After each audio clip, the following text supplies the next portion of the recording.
My name is Gertrude. I'm standing here in the library, watching as my mother and father walk out, their smiles fading into the shadows. The camera captures it all, the truth of who they are laid bare for everyone to see. It's a moment I've been dreading and yet, in a strange way, waiting for. Let me take you back to the beginning. I work nights as a nurse in a small-town hospital. It's a job that has taught me to be calm under pressure, to hold it together when everything around me is falling apart. I share a small duplex on Elm Street with my daughter, Lily. It's a simple life, but it's ours. I met Lily's father, Ethan, in the hospital. He was a high school art teacher, and he had brought a student in with a broken arm. He stayed with the kid for hours, making sure he was okay. There was something about him, a kindness and a passion for life that drew me in. We fell in love in the most unlikely of places, the hospital hallway. When we got married, my parents, Helen and Robert, came to the wedding. But it was clear from the start that they weren't happy about it. Helen is a woman who is very concerned with appearances. She's part of a local social club and is always worried about what others think. Robert, on the other hand, is a man of few words. He calls himself a realist, but I think he's just afraid to show his true feelings. Ethan was killed 3 years ago in a random act of violence. It was a Thursday just like any other day. Lily was 8 years old, and she lost the person who had taught her that art was a way to express herself, a way to keep the people she loved alive. I had to be strong for her. I planned the funeral, called the school, and went back to work in just a few days because the bills didn't stop coming. I thought I was doing the right thing, being the steady rock for Lily. But I didn't realize that she was quietly carrying her grief on her own. She stopped talking about her dad, and she became very quiet. I was so focused on keeping everything together that I missed the signs. One Tuesday in October, my phone rang. It was Helen. Her voice was soft, like she was trying to be nice. She said she wanted to make peace before the holidays. I should have hung up, but I didn't. I said maybe. I guess I still had this hope that they could be a part of Lily's life, even though I knew deep down that they didn't deserve it. I remembered the day I met Ethan. He was so gentle with that student, calming his fears and making him feel safe. He had a way with words, and he used to tell Lily that art was like a language, a way to communicate with the world. He had a favorite sketchbook, filled with his drawings and notes. Lily loved that sketchbook. She carried it with her everywhere, like it was a piece of her father. As the Thanksgiving dinner approached, I set some conditions with Helen. No comments about Lily's art, no comments about Ethan. One dinner, and we'd leave if anyone made Lily uncomfortable. Helen agreed, but I should have known better. We arrived at my parents' house. It smelled of old furniture and a sense of unease. Helen greeted us with a fake smile. She looked at Lily's art portfolio, which she had brought with her, and murmured something under her breath. Lily's hand tightened on the portfolio. During the dinner, things seemed okay at first. But then, my sister, Grace, who has built an online brand as the perfect family woman, started filming the table for her followers. Grace's son, Tommy, who is 6 and used to getting his way, saw a small clay figurine that Ethan had made for Lily. He grabbed it and Lily asked for it back politely. Tommy held it over his head and laughed. Lily stood up and took it back. Tommy held like he'd been hurt. Helen, who had been quiet all evening, turned on Lily. She said, "A guest doesn't snatch." Lily said it was hers, that her daddy made it. Helen's face changed, and I saw the same look I had seen on her face at the wedding.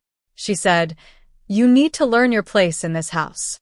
I tried to stay calm. I set down my fork and said, "Mom, that's enough. We talked about this." But it was too late. Helen stood up and slapped Lily across the face. The sound echoed through the room. Robert, sitting a few chairs down, looked at Lily and said, "Raising a child with no manners like this, it's a waste." I didn't scream. I picked Lily up, grabbed her art portfolio, and walked out the door. Helen called after me, saying I was overreacting, that family forgives. I turned around and told her that she would never speak to Lily again. We drove home that night. Lily didn't cry. She just held the clay figurine tightly and looked out the window. I pulled over on the side of the road and told her that what her grandmother said was wrong, that her father was a wonderful man, and that she was loved. In the weeks that followed, Lily started to draw and write in her sketchbook more than ever. I thought it was just a way for her to cope. One Sunday in January, while I was changing her sheets, I found a stack of papers. It was a story, a beautiful story about a girl who lost her father but found her voice through art. I showed it to the school librarian, Mrs. Jenkins. She was so moved that she knew a small independent publisher who might be interested. The publisher loved it and wanted to publish it just as it was. The book, Art of Remembrance, became a huge success. Lily was invited to a national art event. Her story touched the hearts of people all over the country. Strangers sent her art supplies and messages of support. But then, my phone started to ring. It was Helen, through a voicemail from my Aunt Martha. She said she was so proud of Lily's success. Grace also messaged me, saying that families should celebrate together. I didn't believe them. I knew they were up to something. Sure enough, a few days later, my editor called. She said that people claiming to be Lily's grandparents had contacted the publicity team. They said they had helped raise Lily and wanted to be involved in the book's promotion, and they hinted at being compensated. I was furious. I told my editor everything that had happened at the Thanksgiving dinner. I also called my lawyer, Mr. Thompson, who assured me that as Lily's sole guardian, I had full control over her work. The library where Lily had her first reading wanted to host another event.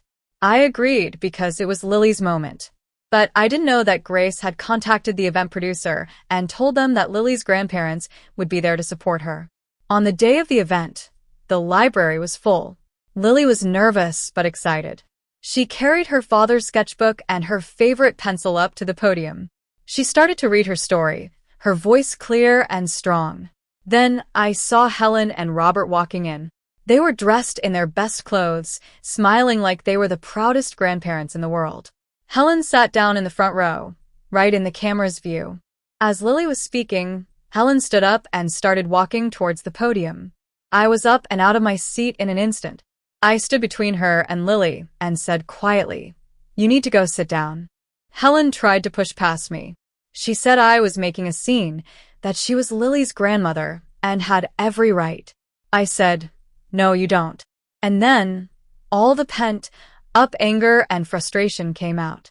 Helen started to yell, saying that Lily should be grateful for everything she had done. Aunt Martha stood up and said, "I was there that Thanksgiving. I saw what you did to this little girl." The room fell silent. I told everyone the truth about how they had treated Lily, how they had tried to take credit for her success. Helen and Robert left, their faces red with shame. Lily, standing at the podium, didn't cry. She waited for the room to calm down, and then she read the dedication in her father's sketchbook. "Art is how you stay." The room erupted in applause. The event was a success, not because of the publicity or the cameras, but because of Lily's story. After that, there was only silence from my parents. They got what they deserved. These days, Lily and I are back to our simple life on Elm Street. Lily still draws and writes at the kitchen table, using her father's pencil. I've learned that family isn't about blood. It's about the people who support you, who love you unconditionally. And I'll always be there to protect Lily, no matter what. If this story reminds you that protecting your child is always the right choice, share it with someone who needs to hear it. Drop a comment and hit subscribe. I'll see you in the next one.